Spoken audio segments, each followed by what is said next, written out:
Jadi saya sapa dulu ya, selamat pagi semuanya. Terima kasih sudah join acara hari ini. Saya pada hari ini nggak akan banyak bicara soal theoretical atau presentasi secara profesional, karena saya sebenarnya nggak pernah gitu memberi presentasi yang bukan di bidang saya, but I try to share my experience, you know. Mungkin adik-adik semua agak ini ya, agak maybe you get like a how do I say it? Mungkin salah persepsi sedikit gitu ketika judul yang ditampilkan adalah How I Landed My First Job in the US as a non-fresh graduate, as a non-US fresh graduate. Jadi di dalam Zoom meeting kali ini saya tuh tidak akan membicarakan gimana mendapatkan cari kerja di US. Kenapa? Karena untuk mencari kerja di US itu berarti adik-adik harus ada di US, sedangkan untuk pergi ke US itu kan tidak gampang istilahnya ya, untuk mencari visa kerja, untuk mencari visa tinggal, kecuali ada yang menyponsori.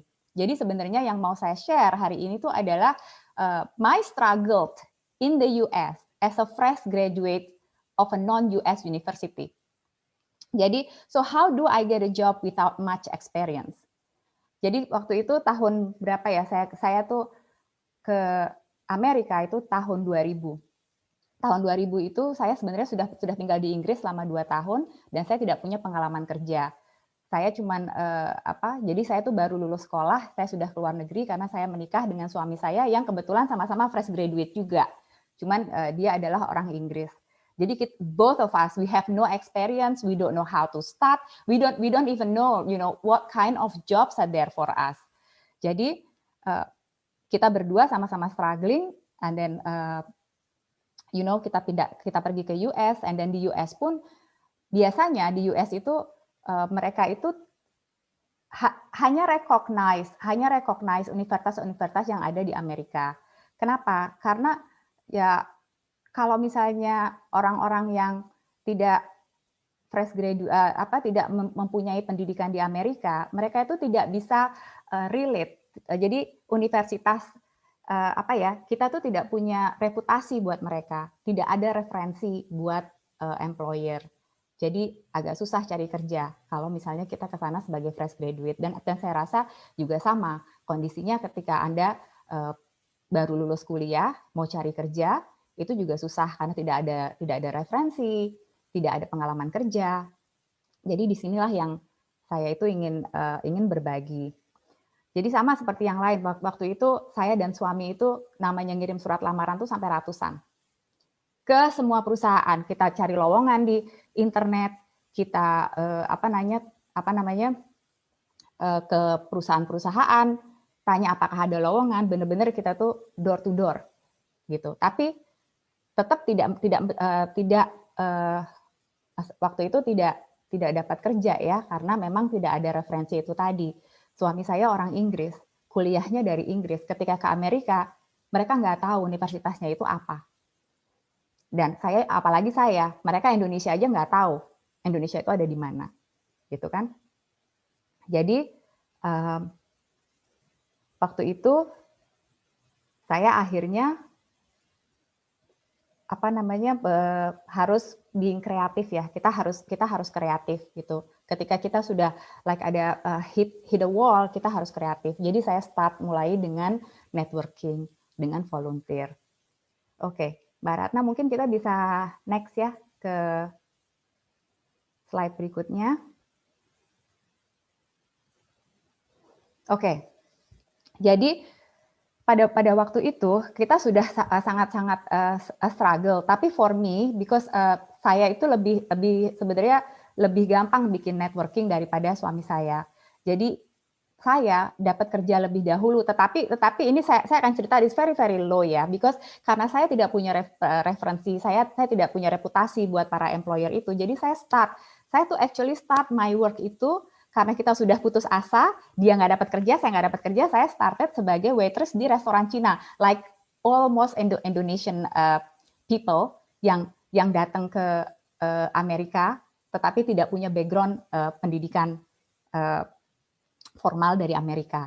Nah, jadi dari situ. Nah, kemudian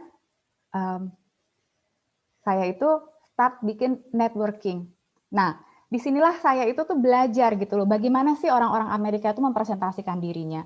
Bagaimana sih supaya employer itu bisa lihat kita itu siapa. Jadi, saya tuh melihat bahwa mereka itu, istilahnya begini, mereka itu dari kecil, di dalam pendidikannya mereka itu selalu mendapatkan suatu IC, itu namanya all about me, menceritakan tentang siapa Anda.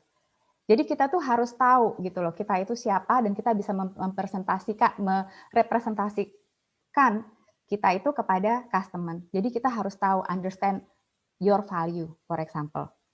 Nah, kemudian saya start making networking, walaupun dari restoran Cina itu, saya start networking with my customer, saya start networking with, the family of the owner, saya understand my value. Kita semua pasti bangga dong, saya tuh lulusan Airlangga gitu loh, ya kan? Untuk masuk Airlangga aja susah. Dan waktu itu saya pun juga sudah mendapat title SEAK.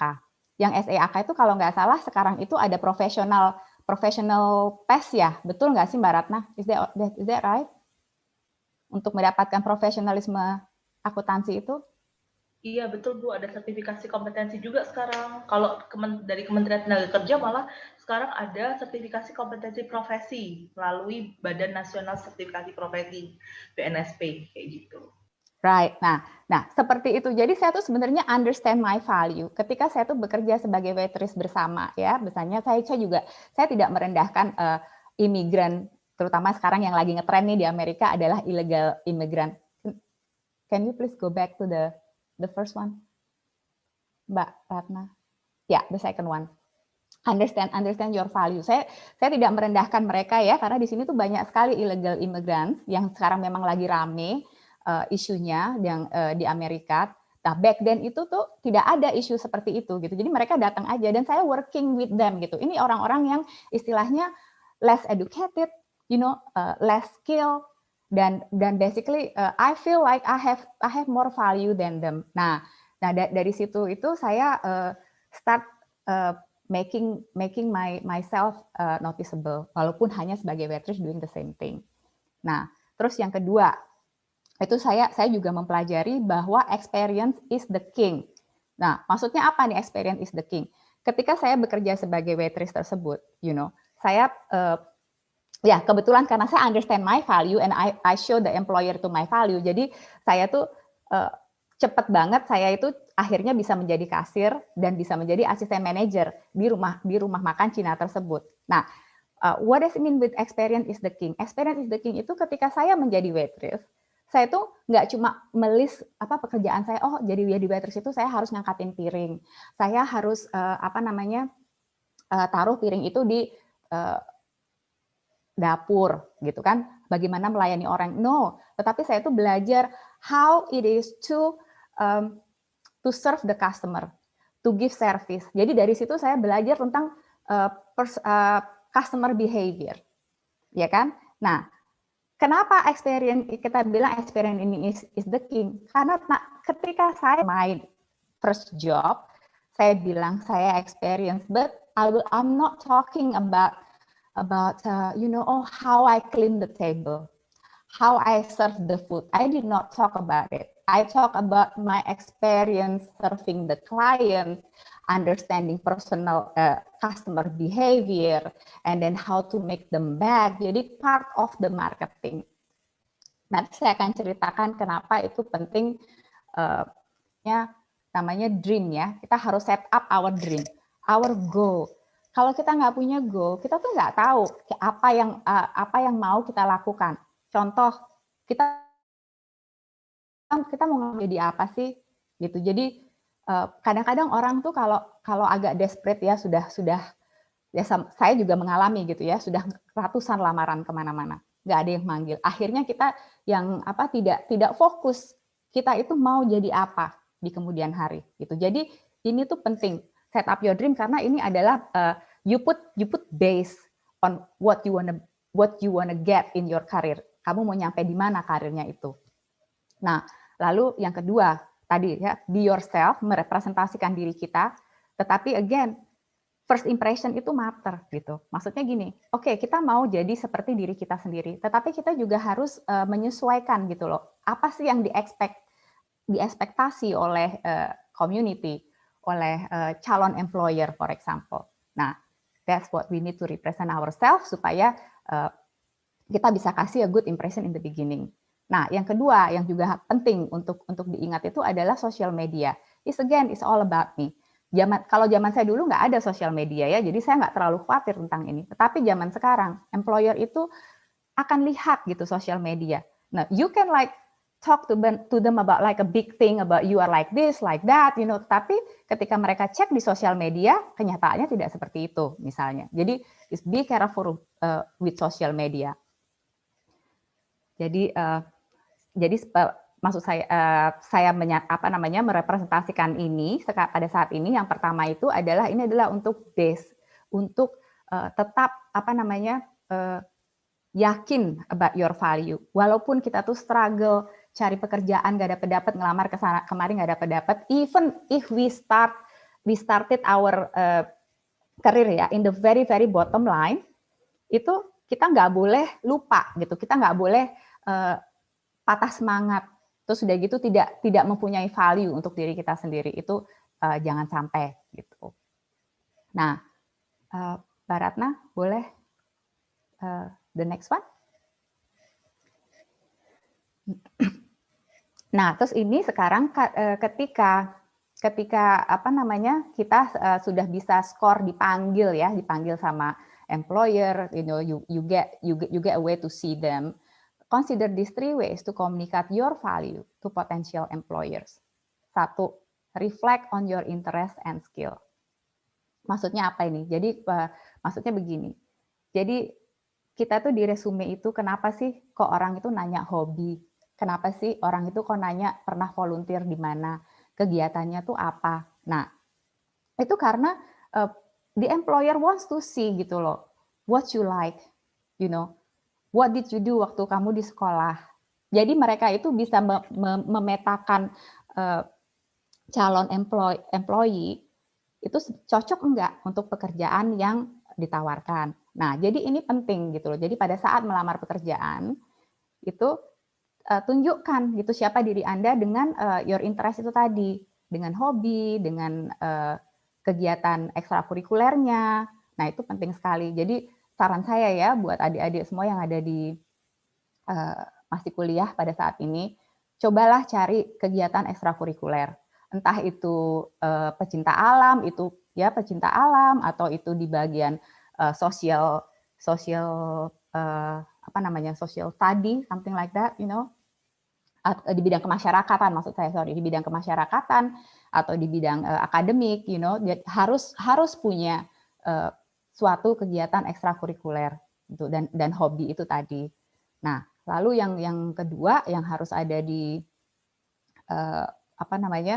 resume itu, nanti ini kan semua akan dipresentasikan kan di depan interviewer, itu adalah showcase your achievement in your resume.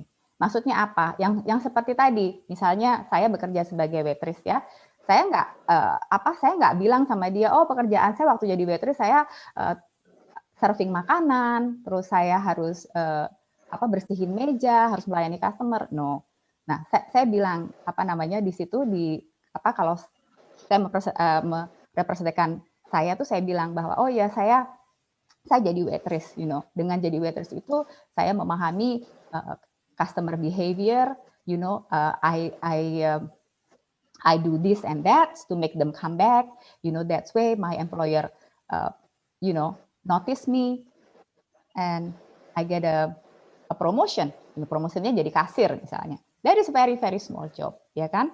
Nah, terus jangan lupa juga harus ketika nanti resumenya itu misalnya tampak bagus oleh employers, mereka panggil. Nah, kita harus prepare for the interview. Bagaimana sih prepare untuk interview ini? Nah, mungkin bisa di selanjutnya Mbak Ratna, the next slide. Nah, ini sangat penting ya adik-adik sekalian, dan preparing yourself for interview ini tidak hanya buat saya ya, ini kalau buat suami saya, preparation sebelum interview itu yang membuat dia itu selalu mendapatkan job yang dia incar istilahnya. Misalnya dia mengejar job tertentu, ini yang dia lakukan. Satu, research the company is very important. Jadi ketika Anda dipanggil oleh suatu perusahaan, harus di-research. Look up their vision, mission, product, services, challenges. Nah, semua information ini kan kalau zaman sekarang gampang ditemukan ya, bisa tinggal di internet. Nah, jadi ketika Anda di-interview, seolah-olah itu sudah kenal dengan perusahaan. Ya, relation between the interviewer sama pelamar kerja. Nah, of course harus prepare a clean professional outfit. Seperti yang saya bilang tadi, first impression is very important. Lalu yang kedua, try to find out who you are meeting with. Nah, saya nggak tahu ya kalau di Indonesia bagaimana, karena saya nggak pernah mencari kerja di Indonesia. Tetapi kalau misalnya di sini ya, kita tuh tahu office, the HR atau regional manager. Nah, kita tuh bisa lihat gitu loh. Kita bisa tahu siapa yang menginterview kita. Nah, lalu ini maksudnya apa? Jadi supaya kita tuh istilahnya kan kalau misalnya kita tuh belum terlalu kenal, kita bisa nervous, ya kan? Kita bisa salah menjawab karena nervous tadi. Tapi kalau misalnya read up a common interview question. Nah, ini biasanya banyak banget di internet ya, cari aja. Karena apa? Karena biasanya kan interviewer itu dari HR. Dari HR itu biasanya mereka itu sudah punya ya, menjawab saat interview itu nggak ada jawaban yang benar, tetapi jawaban yang baik gitu. Jadi jawaban yang baik. Jadi walaupun salah, tapi kalau memang itu relate dan dan itu memang adalah Anda, bukan salah, ya. Ketika Anda berpikir bahwa Anda menjawab dengan salah, tetapi itu adalah karakter Anda misalnya, atau misalnya visi Anda, misi Anda, itu nggak masalah gitu loh. The interviewer bisa lihat who you are. Nah, seperti itu. Jadi semuanya ini kenapa saya mempresentasikan ini? Karena inilah yang saya alami dulu ketika saya mencari kerja di Amerika. Jadi struggle-nya itu kan satu nih. Saya bukan lulusan Amerika, jadi saya nggak punya referensi. Saya tidak punya reputasi dalam tanda kutip, bahwa mereka nggak tahu universitas saya itu seperti apa. Jangan-jangan universitas saya itu abal-abal misalnya, kan mereka nggak ngerti. Nah, lalu yang kedua, of course, language. Mereka bukan masalah rasis atau nggak rasis ya. Ketika mereka melihat saya, mereka pasti sudah punya kayak question gitu loh. Bisa nggak sih nanti dia berkomunikasi dengan company culture? Nah, question seperti itulah yang makanya kita itu struggle. Nah, dan saya belajar gitu ya, belajar untuk bagaimana untuk mengatasi masalah tersebut. Satu, yang paling penting itu adalah networking. Jadi pada saat kasir itu saya mulai kenal banyak orang. Oke, akhirnya saya kenal dengan seorang ibu-ibu ya, seorang ibu-ibu yang punya anak kecil, dan dia kerja di sekolahan. Lalu saya tanya sama dia kan, apakah sekolah Anda itu membutuhkan volunteer? Jadi saya nggak berani ngomong seperti itu, nggak berani berkenalan sama orang, dan malu-malu kucing menunjukkan value saya tadi, saya nggak akan bisa gitu loh masuk ke networknya dia. Akhirnya saya starting volunteer di sekolahan tersebut, ya kan? Nah di sekolahan itu saya bikin juga mulai seperti tadi menunjukkan kayak gitu. Karena saya itu startingnya itu di Alabama ya. Alabama itu deep south di Amerika. Dia nggak tahu, orang-orang tuh nggak tahu Indonesia itu ada di mana. Nah, terus saya bilang saya kan tidak punya experience di accounting kan. Jadi yang saya bilang itu adalah apa yang bisa saya lakukan. Saya bisa A, B, C, D, E, yaitu tadi understand, ya kan? Terus lulusan sekolah ini dan itu misalnya. Kan saya nggak bisa. Nah, dari situ, dan mereka try. Nah, itu buat saya ya, itu masih bukan pekerjaan yang real, gitu. Yang kayak misalnya saya juga lihat kan di sini banyak sekali orang-orang orang-orang Indonesia itu yang successful ya di sini gitu loh. Jadi tidak ada struggle di situ. Nah, setelah itu mereka mulai saya dibayarlah untuk menjadi administrasi. Waktu itu very low payment lah mereka, you know. Nah, dari situ kemudian dari salah satu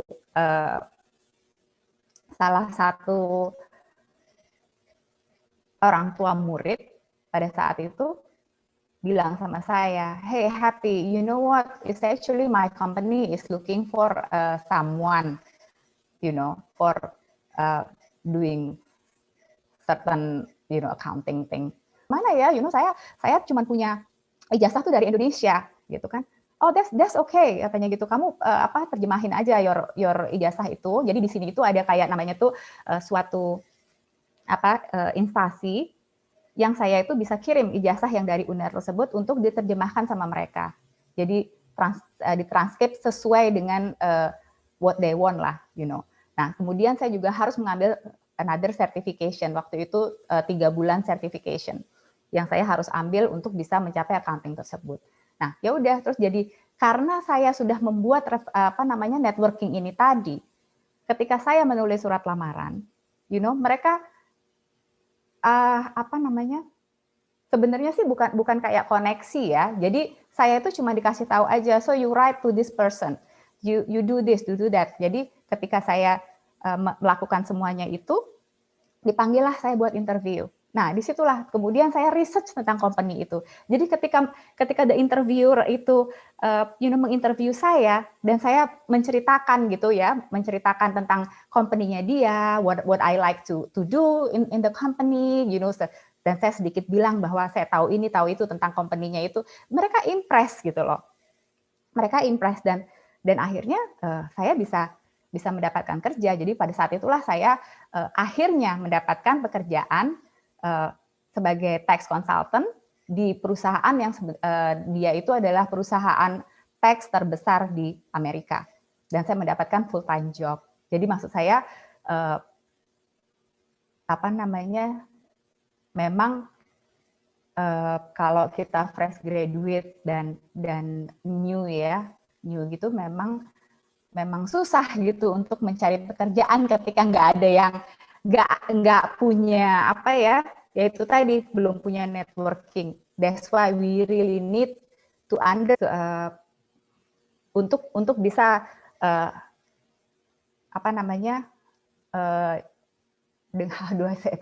jadi dengan networking itulah kita itu akan bisa landed the job. Karena di end of the day, everybody itu kita ini kan manusia ya, jadi hubungan antar manusia itu akan menentukan Anda mendapatkan pekerjaan.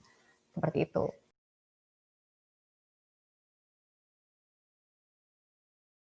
Ingin tahu nih Bu Happy, dulu waktu Ibu di Indonesia Ibu ambil akuntansi, sudah ambil certified accountant juga.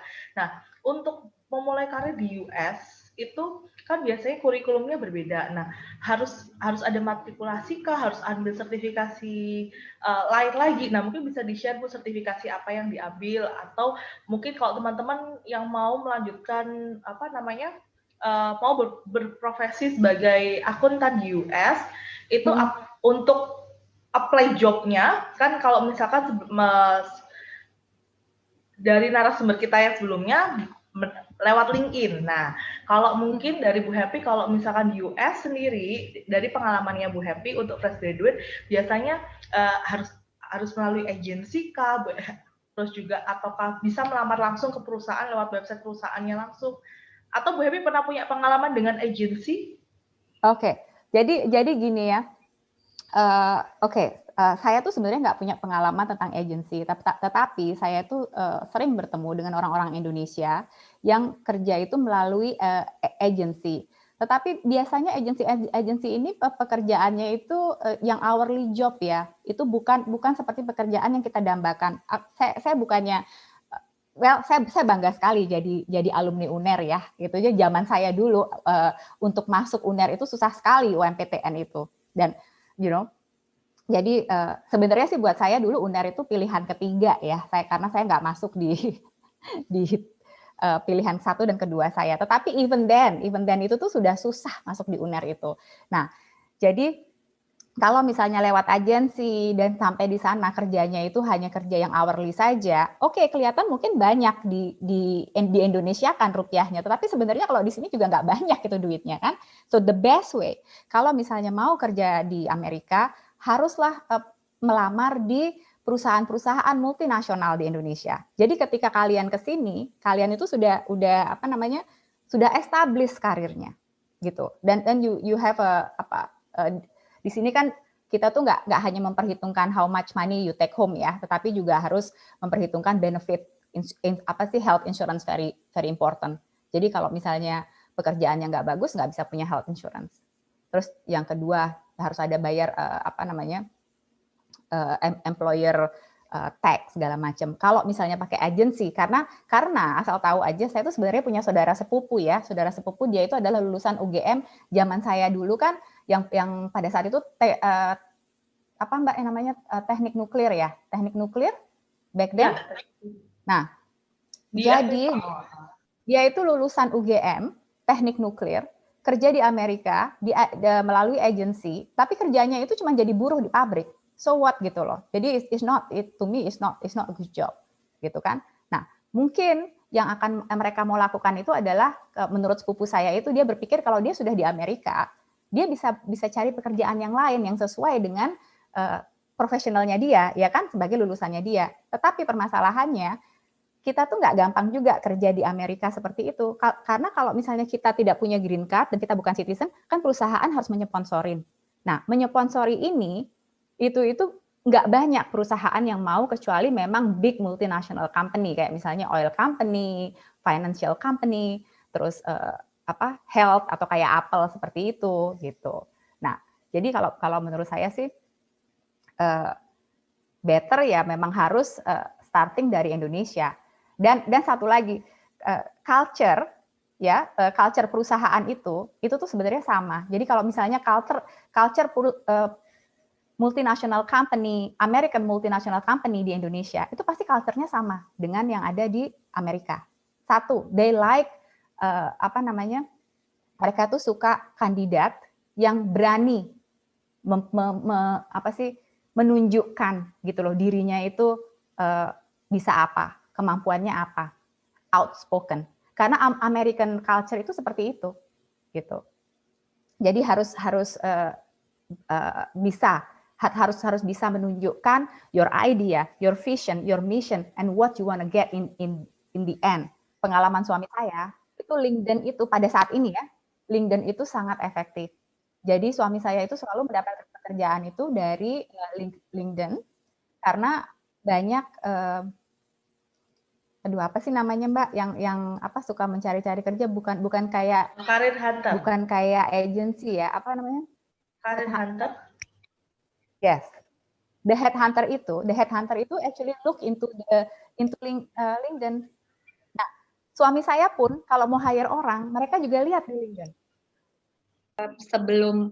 Sebelum LinkedIn itu populer seperti sekarang, jadi ketika suami saya itu mencari orang, biasanya mereka memang langsung ke headhunter.